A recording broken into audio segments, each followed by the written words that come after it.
जाता है। उससे शुद्ध हो जाने पर जीव स्वतः शिव हो जाता है।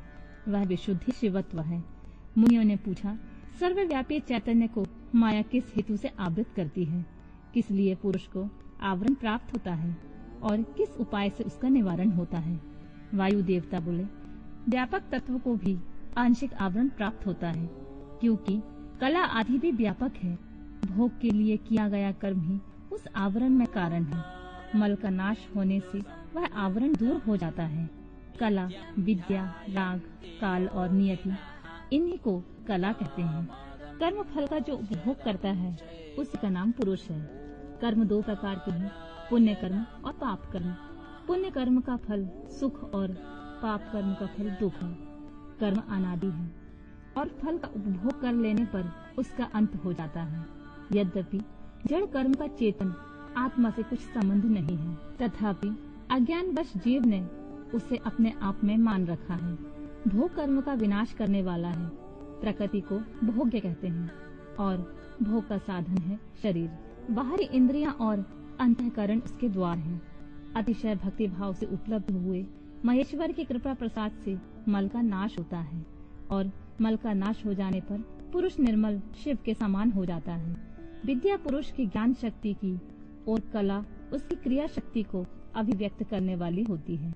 राग भोग्य वस्तु के लिए क्रिया में प्रवृत्त करने वाला होता है। काल उसमें अविच्छक होता है। उसकी नियति उसे नियंत्रण में रखने वाली होती है। अव्यक्त रूप जो कारण है वह त्रिगुणमय है। उसी से जड़ जगत की उत्पत्ति होती है और उसी में उसका लय होता है। तत्व चिंतक पुरुष उस अव्यक्त को ही प्रधान और प्रकृति कहते हैं।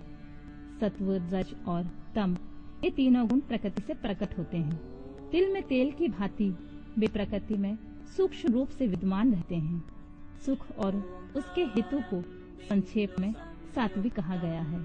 दुख और उसके हेतु राजसकार हैं तथा जड़ता और मोह वे तमोगुण के कार्य हैं। सात्विक की वृत्ति ऊर्ध्व को ले जाने वाली है, तामसी वृत्ति अधोगति में डालने वाली है तथा राजसी वृत्ति मध्यम स्थिति में रखने वाली है। 5 तन्मात्राएं, 5 भूत, 5 ज्ञानेंद्रियां, 5 कर्मेंद्रियां तथा प्रधान, चित्त, बुद्धि, अहंकार और मन, ये 4 अंतःकरण सब मिलकर 24 तत्व होते हैं। इस प्रकार संक्षेप से ही विकार सहित अव्यक्त प्रकृति का वर्णन किया गया है।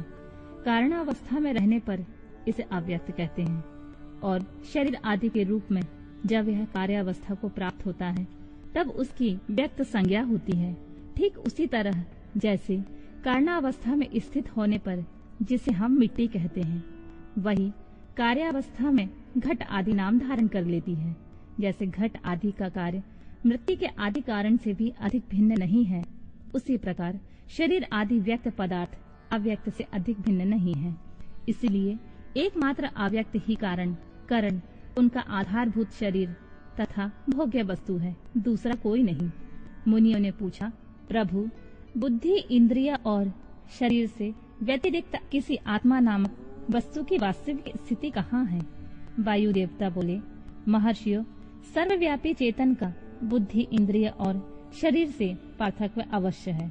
आत्मा नामक कोई पदार्थ निश्चय ही विद्यमान है, परंतु उसकी सत्ता में किसी हेतु की उपलब्धि बहुत ही कठिन है। सत्पुरुष बुद्धि, इंद्रिय और शरीर को आत्मा नहीं मानते, क्योंकि स्मृति बुद्धि का ज्ञान अनियत है तथा उसे संपूर्ण शरीर का एक साथ अनुभव नहीं होता। इसीलिए वेदों और वेदांत में आत्मा को पूर्वानुभूत विषयों का स्मरण करता संपूर्ण ज्ञेय पदार्थों में व्यापक तथा अंतर्यामी कहा जाता है। न यह स्त्री है, न पुरुष है, न नपुंसक ही है, न ऊपर है, न अगल बगल में है, न नीचे है और न किसी स्थान विशेष में है। यह संपूर्ण चल शरीर में अविचल, निराकार एवं अविनाशी रूप में स्थित है। ज्ञानी पुरुष निरंतर विचार करने से उस आत्म तत्व का साक्षात्कार कर पाते हैं।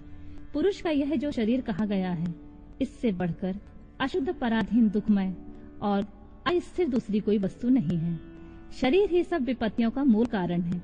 उससे युक्त हुआ पुरुष अपने कर्म के अनुसार सुखी, दुखी या मूढ़ होता है।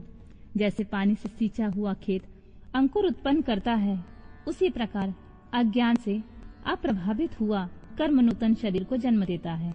ये शरीर अत्यंत दुखों के आलय माने जाते हैं। इनकी मृत्यु अनिवार्य होती है। भूतकाल में कितने ही शरीर नष्ट हो गए और भविष्य काल में सहस्रों शरीर आने वाले हैं। वे सब के सब आकर जब जीर्ण शीर्ण हो जाते हैं तब पुरुष उन्हें छोड़ देता है। कोई भी जीवात्मा किसी भी शरीर में अनंत काल तक रहने का अवसर नहीं पाता। यहाँ स्त्रियों, पुत्रों और बंधु बांधवों से जो मिलन होता है वह पथिक को मार्ग में मिले हुए दूसरे पथिकों के समागम के ही समान है। जैसे महासागर में एक काष्ठ कहीं से और दूसरा काष्ठ कहीं से बहता आता है। वे दोनों काष्ठ कहीं थोड़ी दूरी देर के लिए मिल जाते हैं और मिलकर फिर बिछुड़ जाते हैं। उस प्रकार प्राणियों का यह समागम भी संयोग वियोग से युक्त है। ब्रह्मा जी से लेकर स्थावर प्राणियों तक सभी जीव पशु कहे गए हैं। उन सभी पशुओं के लिए यह दर्शन शास्त्र कहा गया है। यह जीव पाशों में बंधता है और दुख सुख भोगता है, इसलिए पशु कहलाता है। यह ईश्वर की लीला का साधन भूत है, ऐसा ज्ञानी महात्मा कहते हैं।